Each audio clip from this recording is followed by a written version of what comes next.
Today I want to go over everything there is to know about the new second inning program, along with all of the big content to know about that we'll be releasing throughout the next few weeks of the second inning program. And I just want to take a big picture look at everything you should have your mind on when it comes to content releasing, not just early on in the second inning program, but we're going to have some crazy good cards releasing these next few weeks that are probably even more important to start thinking about. So we'll spend some time going over all of that. The second inning program is off to a little bit of a rough start here with the first ever weekend classic actually getting delayed until Saturday. Hopefully that goes smoothly on Saturday. But with those rewards on the horizon here and the new Legends and Flashback collection coming on April 25th, I would keep my eye on the market as prices for not only live series cards, but just all other card series will be fluctuating quite a bit all throughout this second inning program. And with all of these weekend classic rewards about to hit everyone's account, I could definitely see a lot of these diamond cards, especially like the 88, 87 and under diamond cards going down in price. Maybe even the high, Otanis, the Judges of the world. Maybe we see those go down too. I'm actually noticing while going through this that even today, we're seeing a lot of these prices on some of these diamond cards actually go down like a noticeable, but not like going down 50+%, but like they're going down a noticeable amount. So that is something to keep my eye on. And just in general, keep your eye on all of the prices on these cards as the big new collection is coming. And keep in mind, you were going to need to get a lot of these live series collections done too for that, Legends and Flashback reward card, because a lot of those live series collection rewards actually go into these different card series and help you out with this. And obviously, once we get to April 25th, lots of cards will just shoot up in value as everyone is going to need these cards and want these cards to complete the collection. So I'm actually investing in some of the cards that we got in the pre-order packs from the deluxe edition of the game, just because I don't know. I think as long as we don't get a flash sale, these cards are going to go up in price significantly. So some good investing opportunities there. But I have a separate video on that too if you guys are curious about that. But just in general, not a bad time to buy now before things shoot up a ton in price. And to get Stubs, one thing I've been doing a ton of lately is just Diamond Quest grinding, getting all of these packs each time I complete this. As you can see right here, I have 16 different packs waiting for me once I complete these stadiums, plus good chance I get the diamond cards from these stadiums too that I can either keep for collections or sell. The sweeper, if you guys are good enough to play on Legend, the zone sweeper is really, really good to farm packs. You can get 5 packs each time you defeat that. Really, really good opportunity for some packs there, some more, that you can help out with collections. Also flipping, just one more thing I want to mention very quickly before we get into a few other things about the second inning program. Flipping is something I've been doing more and more and more of. Now that I'm getting a little bit closer to completing, getting closer to completing the live series collections, not like super, super close, but getting there. And yeah, there's decent flipping opportunities. You have to, maybe search a little bit. I've been flipping a lot of diamond player cards. Margins are a little thin, but definitely something I've been doing quite a bit of.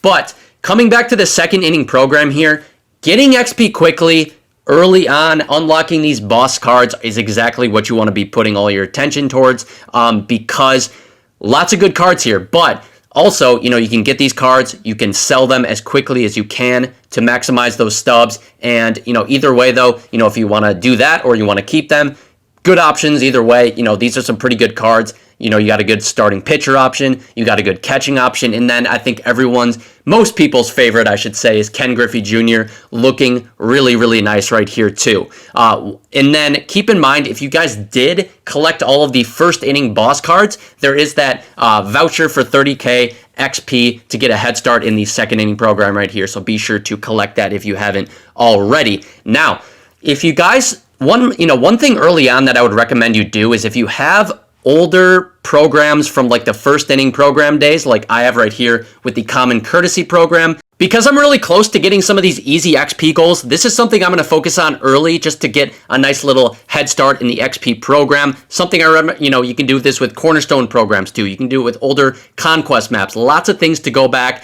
and to grind quickly to, if you're very close to completing, to get some extra XP. As I record this, the first multiplayer program is about to expire in a few days, so if you have not already, I would definitely go back, and if you're very close to a couple of these XP goals, get them as soon as possible, just because this is going to be a major help to start off in the second inning program. So if you use an XP voucher to get one of these cornerstone players right away, or you just get to them within the first day or so of grinding, definitely prioritize these, because this is going to be some easy XP, and they're going to be very easy to do. Basically, what you need to do is just a few moments, and then some missions too, but you can just get them from whatever you're playing within the game.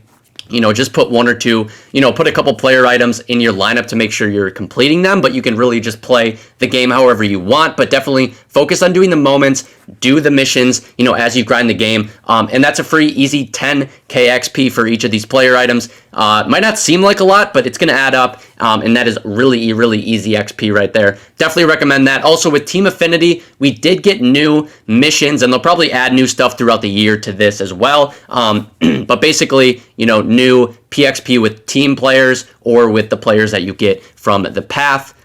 And this is nice because keep in mind, for that upcoming Legends and Flashback collection, you're going to need 15 different diamond players from these Team Affinity paths. So these more missions will help you get to those diamond players faster, quicker. Just make sure you are getting those players for the upcoming collection. That's really important. I also wish we had a little bit more content. I don't know how you guys feel around Team Affinity releasing just throughout the year. I know we're eventually going to get more like bigger drops, different Team Affinity programs later on, but it just feels kind of, I don't know, it feels like they could be doing more, releasing more content around Team Affinity. Maybe that's just my opinion though. Another thing to think about in the short term, but also long term, are these spotlight programs.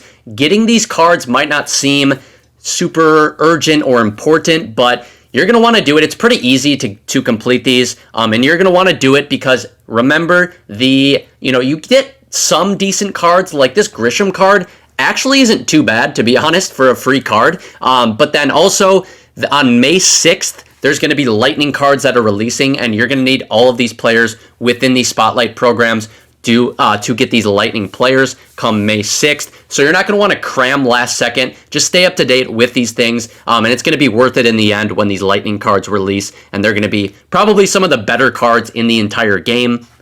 So these programs I wouldn't necessarily put all my focus and attention on, first thing, but eventually when you get a little bit of time, definitely knock them out. But big picture, that is something else to keep your eye on, to start thinking about, because those lightning cards will come up quickly. But what's upcoming? We basically have, the new multiplayer program coming very soon. A lot more XP goals that we'll find in that to help out in the second inning program. Also an Easter program coming out on the 18th. But then the big Legends and Flashback collection, just again, I want to stress this is where like a lot of my attention is, as you guys can probably tell, really trying to stress it. Some investment opportunities, just some opportunities to be buying some cards before prices spike. So definitely pay attention to, your collections, start thinking about this and preparing.